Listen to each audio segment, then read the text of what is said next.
이 가계 부채가 문제가 될 만한 요인들은 그런 것 같아요. 기초자산에서 문제가 생기거나 이자 부담이 너무 높아지거나 이런 것들이잖아요. 그런데 지금 부채의 상당 부분의 기초자산이 되는 주택가격지수는 지금 거의 거의 전국적으로 이제 아래를 내려다보고 있는 그런 상황입니다. 이자 부담은 늘고 주택가격은 빠지는데 이자는 높아진 이자를 계속 내야 되는 이제 그런 상황인 거죠. 지난 한 2년 정도의 전체 더해서 본 내수의 소비는 굉장히 좋았어요.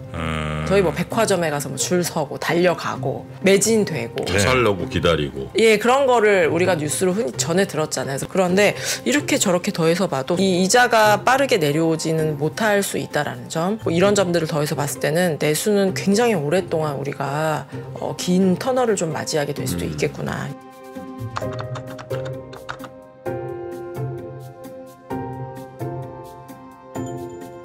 0% 그 질문이 굉장히 화제를 주네. 이건 진짜 여러분들이 굉장히 궁금해하시는 만한 내용이라니까요.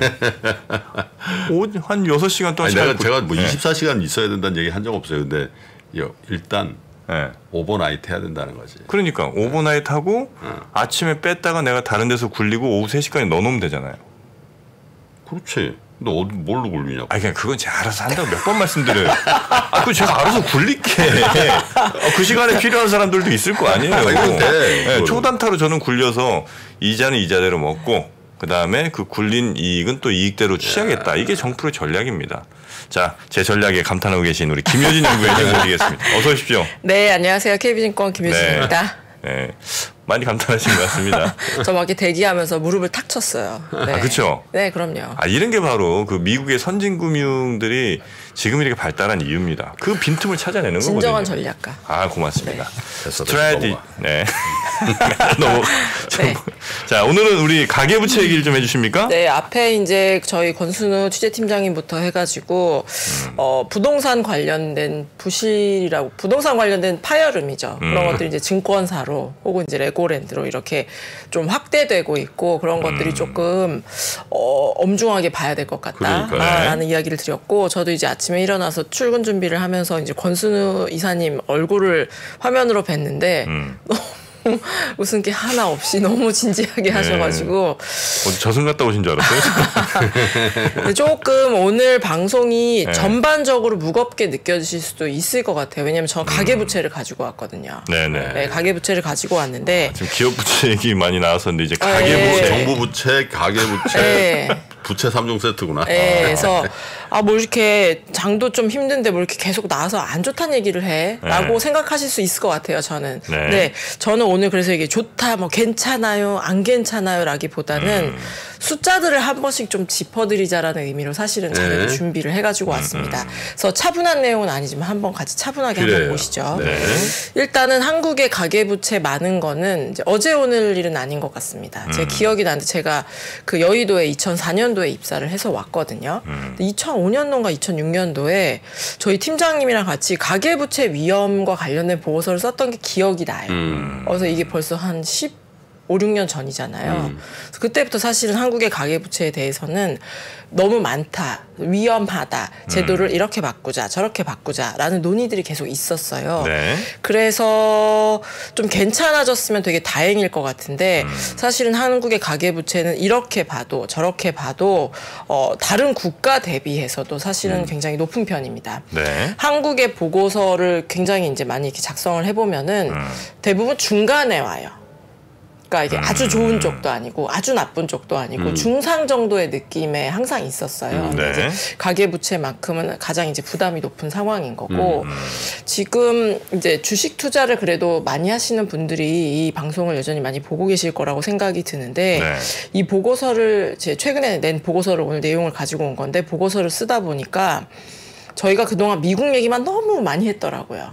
그렇죠. 이제 글로벌 금융시장 그리고 한국의 주식시장, 심지어 한국의 채권시장까지도 파월이 어떤 단어를 썼는지, 미국의 금리가 몇 프로가 됐는지, 미국의 소비자 물가 중에서도 주택 가격이 어떻게 됐는지에 따라서 너무 연동이 되었었기 때문에 우리가 정작 살고 있는 한국에 대해서는 약간은 관심이 없었다기보다는 이제 볼 게 많아서 후순위로 좀 밀렸던 게 사실인 그렇죠. 것 같습니다. 그래서 오늘 이 시간에 안 좋다더니 진짜 안 좋네라는 느낌을 가져가셔도 좋을 것 같고 아니면 그래 저거는 그래도 조금 발라서 봐야 된다던데 요 정도의 느낌만 좀 가져가셔도 시간이 좀 헛되지 않진 않을까라는 생각을 드립니다. 그럼 준비해 놓은 차트를 좀 차례대로 한번 보시겠습니다. 첫 번째 차트가 뭐냐면은 GDP 대비 가계부채 차트예요. 저 노란색 선으로 위에 이렇게 쭉 올라가 있는 것이 한국입니다. 뭐야. 네. 주가가 저렇게 올라야 되는데. 그러니까 GDP 대비 가계부채가 저희가 이제 100% 좀 넘었기 때문에 저렇게 올라가 있는 상황이고 위에가 파란색이 미국이고요. 네, 미국입니다. 그리고 그 밑에 약간 검은색 선처럼 되어 보이는 것이 유럽입니다. 네, 그리고 되게 질질질 이렇게 길게 늘어나 있는 것이 이제 일본이고요. 네. 맨 밑에 중국 빨간색 선이 중국이고요. 아주 약한 실선이 브라질. 예, 브라질은 제가 그냥 별로 안 잘 안 중요해서 보이고. 흐리게 해왔습니다. 네. 그래서 이제 이렇게 봐도 저 뭐 수준을 보건 아니면 팬데믹 이후 이제 짧게 봐도 2015년 정도 이제 부동산이 돌아서기 시작할 때죠. 국내 부동산이 이제 그때부터 해도 그래. 빚 많이 내서 사람들이 집을 샀지라고 생각하지만 이제 숫자로 보는 상황은 훨씬 더 가계부채 부담은 높은 상황입니다. 저 그림에서 한 2008년 정도부터를 눈에 함부로 이렇게 눈으로 한번 이렇게 쭉 다른 나라랑 한번 스캔을 해서 보시면 미국이나 유럽이나 2008년도에 좀 무거운 표현입니다만 철퇴를 맞았죠. 예, 서브프라임 모기지가 파산하고 유럽도 그에 못지않은 철퇴를 맞았었기 때문에 이제 디레버리징, 그러니까 부채를 자이든 타이든 줄여나가는 과정이 있었습니다. 네. 그래서 미국도 유럽도 GDP 대비해서 이제 가계부채는 쭉 오히려 좀 줄어들었어요. 네. 그 팬데믹 때 좀 올라오는 것처럼은 보였었지만 이렇게 뭐 2008년도나 뭐 그거랑 비교하면은 별로 오른 수준이 아니고 지금 미국만 하더라도 2000년대 초반 수준으로 GDP 대비 가계부채가 유지되고 있는 상황입니다. 그래서 한국은 이제 다른 나라에서도 이런 거 쭉 뽑아볼 거 아니에요. 네. 그리고 이제 한국이 워낙 가계부채가 높은 걸로 예전부터 알려져 있기 때문에 한국도 아마 들어간 차트들을 외국계 증권사라고 하더라도 이제 그려볼 텐데 두 가지가 눈에 들어오겠죠. 한국이 여전히 제일 높네. 그리고 두 번째는 다른 나라는 그래도 2008년 이후에 어떻게 좀 줄었는데 부채 규모가 절대 규모는 안 줄어도 GDP 대비한 부담이 줄었는데 왜 이렇게 많이 늘었어? 라는 생각을 좀 할 만한 상황입니다. 그래서 국내에서 이제 가계부채에 대해서 되게 오랫동안 이제 우려를 표했었고 최근에도 이제 우려가 많이 나오는데 이게 과장되었냐? 사실 과장된 우려라고 하면 훨씬 좋을 것 같아요. 과장된 우려는 아니다. 진짜 심각하다. 라는 첫 번째를 좀 말씀을 드리도록 하겠습니다. 사실 이 부채라는 것이 많다라고만 해서 문제가 되진 않는 것 같아요. 그렇죠. 그런데 최근에는 좀 여러 가지가 좀 얽혀 있는 그런 상황입니다. 두 번째 차트의 왼쪽 차트가 두 번째 장표에서 이제 왼쪽의 차트가 주택 가격 지수예요. 그냥 지수. 이제 꼬리 부분을 보시면 이제 고개를 내려서 고개를 들었던 거를 정면을 보고 있는 게 아니고 이제 아래를 보고 있는 것들이 전국도 서울도 6개 도시도 공통적으로 관찰이 됩니다. 그래서 이 가계부채란 부채가 문제가 될 만한 요인들은 그런 것 같아요. 기초자산에서 문제가 생기거나 최근에 증권사 PF랑 비슷한 문제인 거죠. 기초자산에서 문제가 생기거나 아니면 이자 부담이 너무 높아지거나 아니면 돈이 빌려간 사람들의 신용에 문제가 생기거나 뭐 이런 것들이잖아요. 그런데 지금 부채의 상당 부분의 기초자산이 되는 주택가격지수는 지금 거의 뭐 서울만의 문제냐 지방만의 문제냐 그런 것들이 아니고 거의 전국적으로 이제 아래를 내려다보고 있는 그런 상황입니다. 그래서 지금 사실은 주택 가격이 이렇게 하락세 누가 봐도 이제 진짜 하락하나 봐라는 느낌이 없었으면은 가계부채에 대해서는 이렇게 많은 분들이 이야기를 하시진 않았을 것 같아요. 근데 이제 기초자산에 문제가 생겼다라는 게 첫 번째. 이제 두 번째는 아마 최근에 이자가 진짜 많이 늘었어라고 체감하시는 분들이 많을 것 같은데 오른쪽에 있는 막대기가 뭐냐면 변동금리 대출 비중입니다. 네. 그러니까 우리가 이제 대출을 한 번이라도 받아보신 분이라면 알 텐데 고정금리로 대출 받으신 분은 엄청난 소신이 있지 않고는 사실 많지 않아요. 많지 않았고 보통 이제 코픽스에 연동하는 이제 그런 식으로 대출을 받는데 그 비율이 78%. 거의 절대라고 보시면 될 것 같습니다. 근데 이게 제가 다른 나라랑 비교한 거는 가지고 오진 않았는데 미국 같은 경우에는 굉장히 절대 다수가 또 고정금리예요. 그래서 최근에 모기지금리가 미국 모기지금리가 거의가 7%까지 올랐거든요. 근데 뭐 거기에 영향을 받는 분은 사실 그렇게 새로 집 사는 분들은 영향을 받아요. 그렇죠. 그런데 이미 예전에 더 높은 금리로 했건 더 낮은 금리로 했건 그런 분들은 어머어머 이렇게 남일처럼 모기지금리가 7%가 올랐대. 라고 이야기를 할 수 있는 상황인데 다행이다 이렇게 생각하는 거죠. 미래에서. 좋은 타이밍이었다라고 생각할 수도 있을 것 같은데 이제 한국 같은 경우에는 변동금리 대출 비중이 높다 보니까 최근에 이제 금리가 올라간 거를 이제 온몸으로 받아낼 수밖에 없는 이제 그런 상황인 것 같습니다. 여기까지 들으면은 라는 단식들이 좀 나오실 것 같은데 이거를 좀 갈라서 봐야 될 것 같아요. 주택 가격이 저희는 이렇게 막 좀 조정받고 다시 올라가고 그러기는 어려울 거라고 생각해요. 뭐 경제도 안 좋지만 여기서 빠르게 금리를 인하할 수 있는 상황이라면 조금 불안이 잠재워질 수는 있겠죠. 근데 지금 환율이 뭐 어제도 좀 내려오는 듯 하더니 다시 1,430원. 그래서 국내 부동산 뭐 금융권의 불안 너무 중요한데 이미 굉장히 이 정도면 위기 아니야? 라는 수준까지 환율이 올라갔기 때문에 한국에서는 여기를 보면서만 정책을 할 수도 없고 여기를 보면서만 정책할 수도 없고 굉장히 모두를 만족시킬 수는 없는데 그 중간이 어딜까를 굉장히 고민하고 계실 것 같아요. 근데 지금까지는 이 미국에서 오히려 더 빠른 속도로 금리를 인상한다라고 하고 있기 때문에 국내 상황을 보면서 금리 인상 속도를 확 낮추거나 우리 그냥 인하할래요 라고 할 수 있는 상황은 아니거든요. 그래서 더 이렇게 종합해서 말씀드리면 금리는 조금 더 올라갈 수밖에 없는 상황이기 때문에 사실 불안은 더 확대될 거다라고 보는 것이 어쩔 수 없지만 맞습니다. 네.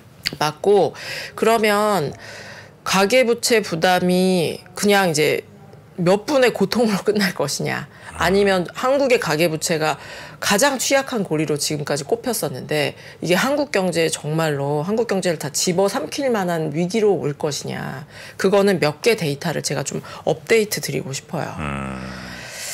다음 장표를 한번 보시죠. 네.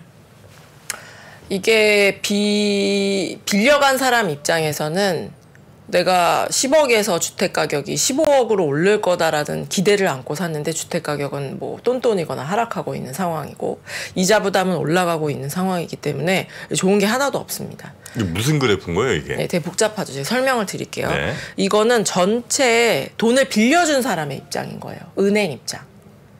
이제 은행들이 만약에 우리가 신용도를 고신용, 중신용, 저신용으로 나누고요. 소득도 이제 3등분 할 수 있잖아요. 30%씩. 고소득, 중소득, 저소득으로 나눌 수 있는데 만약에 이제 은행들이 저신용이나 저소득인 분들한테 대출을 굉장히 많이 해줬다라고 하면은 이거는 정말 좀 큰일이죠. 이거는 뭐 내가 이자가 늘었어가 아니라 한국 경제를 정말로 좀 걱정을 해야 되는 부분인 것 같습니다. 근데 은행 전체적으로 놓고 보자라고 하면은 이 왼쪽 오른쪽 내용 비슷하니까 왼쪽만 보셔도 될 것 같아요. 가장 최근 막대기를 보실까요? 77.4라는 숫자가 뭐냐면 전체 은행 대출 잔액에서 고신용 위에서 30%, 네, 상위 30%. 저희가 신용등급 10개거든요. 위에 3등급까지. 3등급까지한테 돈을 빌려준 잔액의 비중이 77%입니다. 건전한 거 아니에요, 그러면? 건전한 거죠. 그러니까 이게 정말로 하나도 디폴트가 안 날 수 있어, 연체가 하나도 안 올라갈 수 있어라고 하면 그렇진 않습니다. 그런데 이게 막 줄줄이 알사탕처럼 안 좋은 알사탕처럼 줄줄이 엮어 들어가냐? 그렇지 않은 상황이다. 요거를 한번 좀 강조해서 말씀드리고 싶었고 중신용은 한 20% 정도, 저신용을 가진 분들에게 대출은 3% 정도, 전체 대출 잔액에서 3.3%가 나가 있는 상황입니다. 저는 이것하고 같이 2017 왜 이렇게 막 복잡하게 하나만 갖고 오지 여러 개로 갖고 왔냐면 2018년도에는 고신용으로 대출이 나간 게 71%였어요. 그런데 지금은 이 1분기까지의 데이터이긴 합니다만 전체 대출의 77%로 오히려 늘어났죠. 저희가 대출을 받을 때 여러 가지 조건을 만족해야 되잖아요. LTV 갖춰야 되죠. DTI 갖춰야 되죠. 이런 것들은 2000년대 초중반에 이미 세팅이 된 겁니다. 거기에서 우리가 비율만 늘렸다 줄였다 하죠. 2018년도에 DSR DTI는 집 대출 얼마 있습니까? 거기 얼마 갚아야 됩니까를 계산하는 게 DTI예요. DSR은 집 말고 신용카드 쓴 거 없어요? 저 캐피탈 쓴 거 없어요? 이런 다른 론들을 쓴 겁니다. 네네. 전체 가지고 있는 빚을 나한테 보여주세요. 그럼 내가 그걸로 더 빡빡하게 계산을 하겠습니다. 이게 DSR이거든요. 네. 이게 2018년부터 제도가 들어갔고요. 그래서 그때부터는 은행들도 솔직히 더 많이 빌려줬으면 더 좋았겠죠. 근데 이거를 규제를 가이드라인을 주고 이거를 가이드라인을 줬었기 때문에 고신용자들에게만 대출이 나가는 이제 그런 상황이었습니다. 그래서 이게 그나마 다행인 부분이고 사실 DTI, DSR은 정책의 취지 자체는 고신용에게만 돈을 빌려줘라는 아니죠. 네. 빚의 규모를 우리 이렇게 저렇게 허들을 높여가면서 빚이 더 이상 안 늘게 해봅시다가 사실은 정책의 취지였겠죠. 근데 전체 빚 자체의 규모가 느는 거를 억제하는 것은 사실상 숫자로 봐서는 정책의 목표를 달성하지 못했습니다. 그런데 이게 신용도로 보면은 고신용에게도 대출이 잘 나가고 중신용도 빌려주고 저신용도 많이 빌려주고 하는 상황이었냐? 그러면 그렇지는 않다라는 거고 차트를 가지고 오진 않았습니다만 2020년, 2021년도 이때 대출도 되게 많이 늘었고요. GDP 대비 가계부채 비중도 되게 많이 늘었어요. 네. 늘었는데 은행들에게는 특히 이제 시중은행들에게는 이 건전성에 대해서 그러니까 충당금이라고 우리가 하죠. 충당금에 대해서 굉장히 많이 쌓아라라는 주문을 계속해서 받아왔습니다. 타이트하게 좀. 예, 그래서 이제 은행이 만약에 우리가 이제 그 지점들이 막 걸려 있는 시중은행들의 문제가 생기려면은 이제 두 가지죠. 뭐 앞에서 말씀드린 대출 가격, 부동산 가격이 하락한 거는 이제 두말할 것도 없고 저신용, 넓게 봐도 중신용을 가지신 분들에게 대출이 되게 많이 나갔거나 아니면 충당금 적립이 충분치 않아서 나는 보수적으로 했는데요. 근데 나중에 열어보니까 이거를 완충할 버퍼가 없을 때 문제가 생기잖아요. 근데 그 두 가지는 굉장히 좀 깐깐하게 운영이 되어 왔다라는 측면에서 제가 이게 제 생각이기도 합니다만 저희가 이건 굉장히 중요한 문제이잖아요. 그래서 이런 것들을 하기 위해서 뭐 한국은행뿐만이 아니라 뭐 학계에 계신 분들의 논문의 내용 그리고 최근에는 데이터들이 빅데이터화 되다 보니까 여러 가지 데이터들로 연구를 하신 것들이 되게 많더라고요. 그래서 그런 것들을 쭉 종합한 결과 제가 한 2, 3분에 걸쳐서 짧은 시간에 전달을 드렸지만 건전성 측면이 굉장히 크게 훼손되거나 아주 대규모 이게 한국경 제2의 뭐 IMF다 이런 이야기가 나올 정도의 대규모 부실 가능성은 저희는 높지 않다라는 네. 판단이 저의 판단 그리고 학계의 판단, 당국의 판단이다라고 이야기를 드릴 수 있겠습니다. 네. 그러면 뭐 앞에서는 문제 되게 많다더니 뭐 괜찮다는 얘기야? 뭐 그런 얘기 하고 싶으셨죠? 네. 아니, 예. 전 그거보다 네. 지금 7.4 정도로 고신용자들한테 많이 빌려줬잖아요. 77. 네. 예. 네. 그래도 뭐 굉장히 네. 그래도 좀 건전한 편인 것 같은 느낌이긴 한데 네. 요게 이제 지금 현재 빌려간 사람들 기대출자들의 신용도가 떨어질 수 있지 않습니까? 앞으로 그럴 이제 수 있죠. 경제 위기나 뭐 침체가 좀 예. 가속화되면 네, 그럴 수 있습니다. 그렇게 되면 이 비율도 줄어드나요? 아니면 그건 이제 처음 빌려줄 당시의 비율이기 때문에 그렇게 계산되죠? 변동이 있을 수도 있을 것 같아요. 뭐 신규 저거는 제가 총 잔액이고 네네네. 신규 대출에서는 뭐 변동의 비중의 변동이 있을 수도 있을 것 같습니다. 그 관련 장표는 제가 뒤에서 네네. 한 장 보여드릴게요. 오늘 굉장히 날카로우시네요. 아유 이거 갖고 날카롭다는 얘기 듣고 싶지 않습니다. 이 정도는 아닙니다. 네. 예, 계속 그러면은 이제 이어가 볼게요. 오늘은 농담이 잘 안 통하는 방송의 내용이네요. 예. 다음 장표를 보시면은 네. 그러면은 뭐 다시 돌아가서 뭐 되게 위험하다더니 또 건전하대. 요즘 보고서 내용이 대부분 그렇잖아요. 되게 위험한데 건전하대. 뭐 어떻다는 거야. 얘기 드리고 싶은 거는 그거예요. 이게 뭐 한국의 막 시중 은행들이 막 줄줄이 막 이렇게 뭐 어려움을 겪고 그럴 가능성은 높진 않다라고 생각합니다. 근데 제가 좀 걱정하는 것은 내수 소비가 굉장히 좀 위축될 가능성들이에요.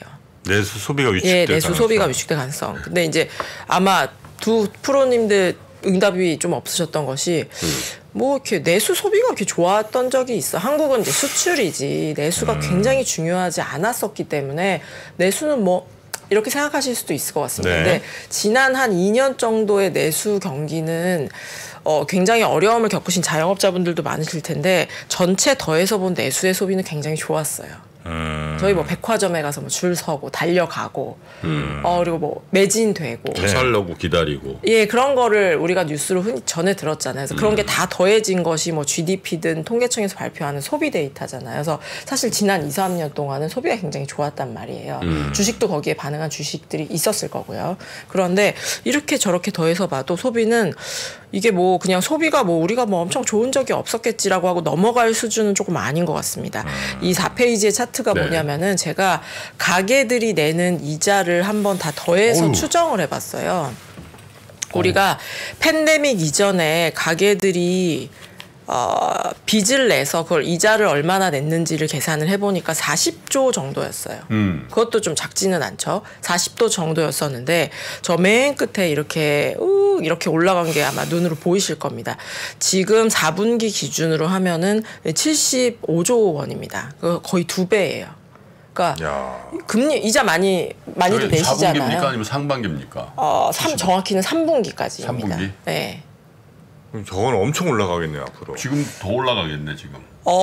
내년으로 놓고 보면은 내년에는 아마도 기준금리는 조금 더 올리실 수도 있겠지만 경제는 안 좋아서 국채금리가 여기서 막 엄청 올라갈 거라고 저희는 생각하지 않아요. 이거 저희는 KB증권 의견이기도 합니다만 전반적인 이제 채권 전망하시는 분들의 의견입니다. 그래서 아마 내년도 연간으로도 70에서 75조 원 정도 여기서 더 늘어난다기보다는 높은 아주 엄청 늘어난 수준이 원래대로 하면 경제가 안 좋아지고 그리고 금리가 낮아지면서 내려와야죠 사실은. 그렇죠. 주택가격이 빠지면 이자 부담도 내려와야 될 거 아니에요. 그런데 지금은 이자 부담은 늘고 주택가격은 빠지는데 이자는 높아진 이자를 계속 내야 되는 이제 그런 상황인 거죠. 네, 그런 상황인 거고 사실 75조 하면은 많은 것 같긴, 몇 조니까요? 몇십 조니까 많은 것 같긴 한데 저게 얼마나 많은지 저도 감이 안 와서 몇 개 산수를 해봤어요. 그랬더니 전체 한국에서 가게들이 소비하는 금액이 있을 거 아니에요. 연간 소비하는 금액. 거기에 8%. 소비 금액의 8%? 네. 소비 지출에? 네. 전체 엄청 큰 거 아니에요? 너무 크죠. 100만 원 쓴다고 하면 8만 원을 이자로 낸다는 거죠? 많은 거 아니에요? 엄청 많죠. 엄청 많은 거지. 네. 원금은 빼고 이자만이잖아요. 그렇죠. 오. 네. 한 10분의 1 가까이를 그냥 계속 이자만 내고 있다는 건데 모든 가게가. 네. 저 권순우 팀장이랑 표정은 저 비슷한가요? 네. 그래서 8% 정도이고요. 이게 오디오 비면 안 되죠. 그 GDP 대비로는 4%가 좀 넘습니다.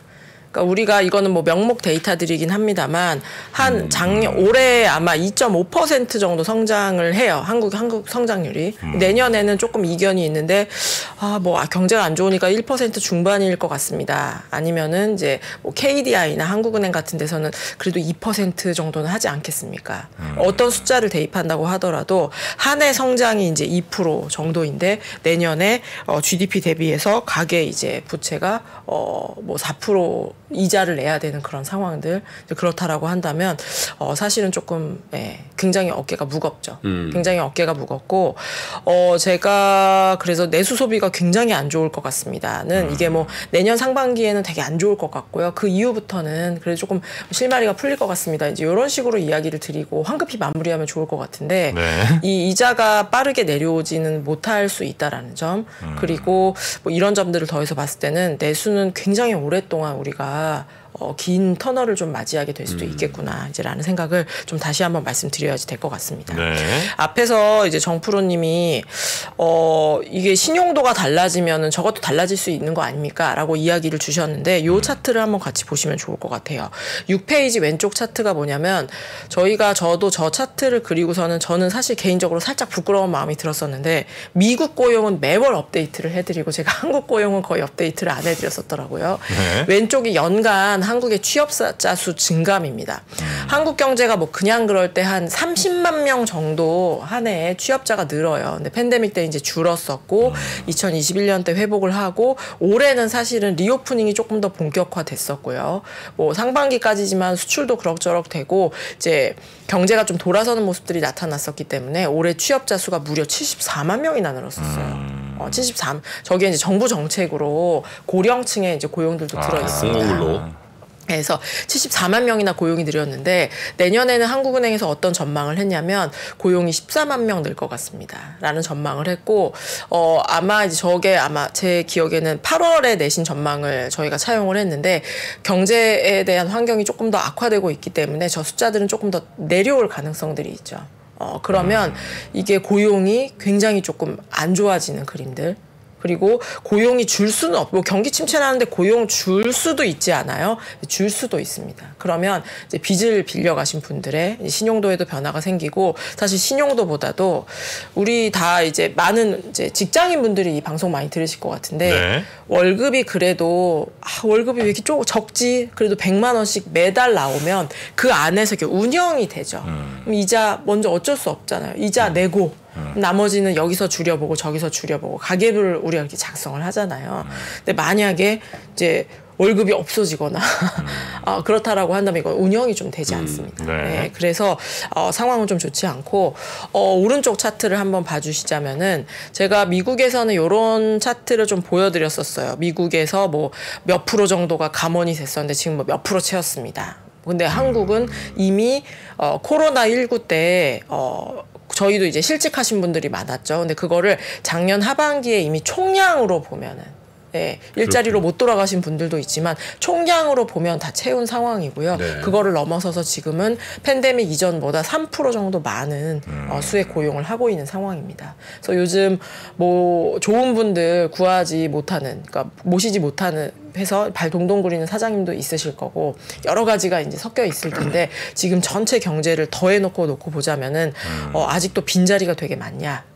그래서 고용이 늘면서 이 부동산 가격이 하락하는 거를 혹은 이자 부담이 늘어난 거를 조금 버퍼를 줄 수 있냐라고 네. 하면 그런 상황은 아니다라는 이야기를 좀 드리도록 하겠습니다. 네. 그래서 이 그림 좀 복잡한데 그냥 하나만 보시죠. 네. 숫자가 되게 많은데 그냥 말로 설명드릴게요. 네. 그러니까 저희가 뭐 한국의 성장률이 내년에 뭐 2%일 것 같습니다. 뭐 1%대로 내려갈 것 같습니다. 그럼 사실은 실물 경제에 맞닿아서 경제 활동을 하시는 분들은 되게 와닿진 않을 것 같아요. 뭐 낮은 것 같긴 한데 얼마나 낮은 건가? 잘 감이 안 오실 것 같기도 한데 요 숫자를 한번 눈으로 한번 꾹꾹 눌러서 한번 보시죠. 저희가 2004년부터 2007년까지 경제 되게 좋았어요. 중국도 막 10몇 %씩 성장하고 그때는 한국의 수출 증가율이 기본 20%가 넘었었어요. 그때는 매년 10%대면 좀 주춤한데? 이랬었어요. 네. 네. 근데 저 때 분기별로 연간으로 하면 의미가 별로 없으니까 분기별로 성장을 어떻게 했냐면 1.2%. 저기다가 얼추 4를 곱하면 연간 성장률이 나옵니다. 5% 성장을 기본으로 했었을 때가 우리가 그래도 가까이 기억하는 경제가 좋았을 때. 그리고 이제 2010년대로 들어오면서 저성장 이야기가 뭐 우리가 잠재 성장률이 하락한다 이런 이야기들이 신문에 많이 나왔었어요. 저 때가 이제 분기별로 하면 0.7%, 네. 74, 28, 한 3% 정도 성장. 그러면 이제 팬데믹 때는 막 어그러졌었으니까 올해, 그러니까 내년이죠. 2023년, 2024년에는 어느 정도 성장이 예상되냐라고 하면은 사실은 굉장히 짜게 보지 않아도 0.5%. 그러니까 더 점점 레벨 다운합니다. 레벨 다운하고 5, 4, 20, 2% 초반 아니면 2% 턱걸이의 성장을 우리가 예상을 해야 되겠구나라는 생각이고 성장률만 들으면 감이 안 오실 것 같은데 다양한 기업들이 매출 전망을 내시잖아요. 저기다 이제 물가 성장률을 얹으면은 대충 코스피의 매출 증가율이랑 얼추 그래도 내수 기업들은 비슷한데 이제 우리가 기대하는 눈높이도 예전에는 5% 성장하고 물가 한 3% 나오니까 내수 기업은 그래도 한 8, 9%는 성장해야지 이런 기준이 그런 데 맞춰져 있었거든요. 네. 지금은 성장 2%에 오히려 물가는 뭐 한 3% 그러면 이제 5%. 성장의 눈높이를 좀 낮춰야 되는 상황이 아닌가라는 이야기를 드립니다. 제가 시간이 한 3분 정도 남은 것 같은데 이대로 마무리는 할 수는 없어서 하나만 좀 말씀드릴게요. 네. 저희가 성장률만 놓고 보면 뭐 성장률 좋았을 거라고 생각한 사람 없으니까 그치 뭐 라고 넘어가실 수가 있는데 앞으로 한국의 성장률은 한국의 국내잖아요. GDP의 D는 도메스틱이란 말이에요. 네네. 그래서 한국의 성장률인데 이게 좀 구조적인 변화들이 있어요. 그거 하나를 좀 말씀드릴게요. 네. 제가 장표를 빠르게 보시죠. 왼쪽 차트는 한국에서 해외에다가 공장 짓는 겁니다. 해외에 직접 투자. 그래서 저희가 아마 인플레이션 감축법 저런 거를 하면서 한국에서 해외 직접 투자를 많이 합니다. 기업들이 특히 미국향으로 많이 해서 기업들이 이 글로벌 밸류체인의 변화에 좀 대응을 하면서 해외에다 투자를 많이 늘리고 있습니다. 준비가 충분하냐라고 하면은 그거는 모르겠지만 기업들이 손 놓고 있었는데 인플레이션 감축법이나 글로벌 밸류체인에 굉장히 고생할 거냐 노력을 하고 있습니다라는 이야기를 드렸습니다. 네. 근데 저는 이 데이터를 보면서 두 개예요. 한국 기업들이 해외에서 이렇게 뭔가 도모를 한다라는 거는 주식시장 입장에서는 그래 나와서 공장도 열심히 짓고 그래 우리 한 번 더 여기서 주저앉을 순 없다 열심히 해보자라고 하는데 자꾸 신문에 나오는 저 경제 성장률에는 사실 마이너스예요. 이 숫자만 마지막으로 말씀드릴게요. 다음 장표의 왼쪽 차트를 보시면은 최근에 한국의 설비 투자는 계속 쪼그라들어요. 계속 줄어요.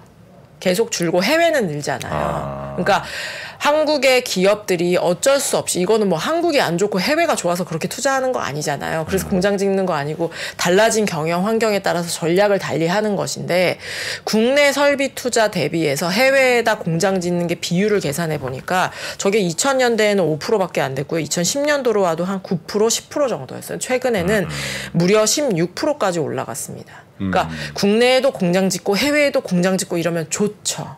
좋은데 지금은 돈도 충분하지 않고요. 여러 가지 각 국가들이 자기네 이기적으로 정책들을 하고 있기 때문에 선택을 해야지 돼요. 기업들은 어쩔 수 없이 해외에 공장 짓는 걸 선택하고 있습니다. 네네. 그래서 앞에서 보여드렸던 가계부채는 좀 다른 이야기들이지만 국내 성장률이 낮아지는 거에는 뭐 빚 부담도 많고요. 뭐 활력 떨어지는 거 있습니다. 그런데 이렇게 기업들이 한국의 우량한 기업들이 어쩔 수 없이 국내보다는 해외에 투자하는 것들도 들어있기 때문에 그런 것들도 좀 감안을 해서 봐야 저렇게 되면 된다. 수출 지표는 장기적으로 계속 안 좋아질 수 있겠네. 그러니까 한국 기업은 점유율은 높아질 수 있지만 국내에서 배로 실어보내고 비행기로 실어보내는 거는 정체되는 것처럼 보일 수 있습니다. 그런 현상들이 미국에는 옛날부터. 그러니까 일본이 지금 그렇죠. 일본이 10몇 개월 지금 무역 역조 적자 난다는데. 예, 근데 일본도 그런 지가 되게 오래됐고. 동남아 같은 데 현지화하면서. 예, 한국도 이제 그런 현상들이 있었고 앞으로 점차 되겠죠. 그래서 지금부터는 한국에 대해서 뭐 좋다는 얘기를 어서 드렸으면 좋겠지만 어려워요. 근데 이런 지표들을 보실 때 어머 수출이 역성장이야. 근데 저거 해외 공장까지 더하면 어떻지? 국내 뭐 설비 투자 되게 안 좋다는데 해외 더하면 우리 기업 재무제표 볼 때 연결 보듯이 그런 것도 좀 필요하다라는 이야기 드립니다. 그래서 제가 저희 앞으로 권 팀장님부터 해서 줄줄이 굉장히 좀 어두운 이야기를 많이 드렸는데 오늘은 그래서 망했다라기보다도 우리가 지금 저런 상황이구나. 조금 이쪽에서는 되게 안 좋다고 하는데 근데 저거는 발라보면 저렇다던데 조금 나눠서 보시는데 도움이 되셨으면 하는 그래요. 마음으로 마무리하겠습니다. 네, 가계부채 오늘 점검을 좀 해주셨고요. 결론은 뭐 썩 그렇게 좋은 것 같지는 않네요. 이게 아무리 들어봐도. 두렵죠, 사실은. 네. 김효진 위원님과 함께했습니다. 다음 주에 뵙겠습니다. 고맙습니다. 네, 감사합니다. 통찰은 관찰에서 나오고 관찰은 관심에서 시작됩니다. 당신의 관심이 통찰로 이어지는 곳. 세상의 모든 지식 언더스탠딩.